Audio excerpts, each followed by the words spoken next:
Da-da-da-da-da-dun-dun. Prepositions are short words usually found in front of nouns.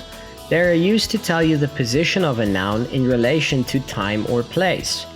They can be very tricky to understand because they don't translate well into other languages, so a preposition you might use in your first language might not exist in another.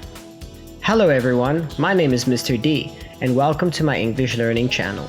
In this episode, we are going to discuss some prepositions of time and place and how to use them. Before we get started, I would like to ask you all to take a second to hit the subscribe button and smash the like button for the YouTube algorithm. It has come to my attention that 93% of my awesome viewers are not subscribed yet, so let's try and change that. As we said earlier, prepositions usually tell us about the position of a noun in relation to time and place.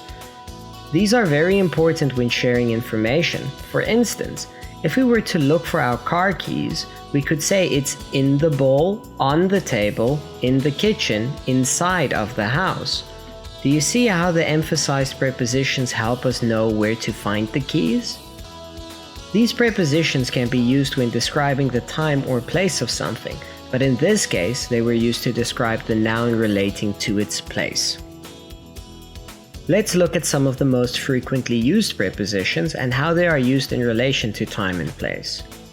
On. When used in relation to time, on is used with days of the week. Example, on Monday. When used in relation to place, on is used to say something is on the surface of something else. Example, I live on the 3rd floor. In. When used in relation to time, in is used to explain something occurring within a specified period of time. This can be a year, month, or other smaller increments. Example, I was born in 1994. When used in relation to place, in refers to something being inside of a greater object. This can be a vehicle, painting, video game, or building. In front of. This preposition consists of more than one word, so it would be called a prepositional phrase. We use in front of when we want to refer to the place of an object coming before another. An example could be, Susie was first in line. She was in front of everyone else. Behind. This preposition means the opposite of in front of.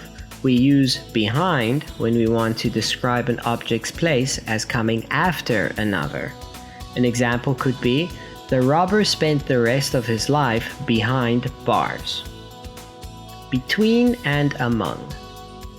Between and among are prepositions that we use when referring to nouns in a group that has a start and an end. We use between when the nouns are objects or places, and we use among when the nouns are things or people. An example could be, Texas is somewhere between Florida and California, or among the chickens there was a fox.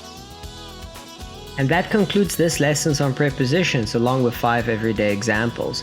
If you learned something, show the love by smashing that like button and subscribing to see more future videos. See you again next time.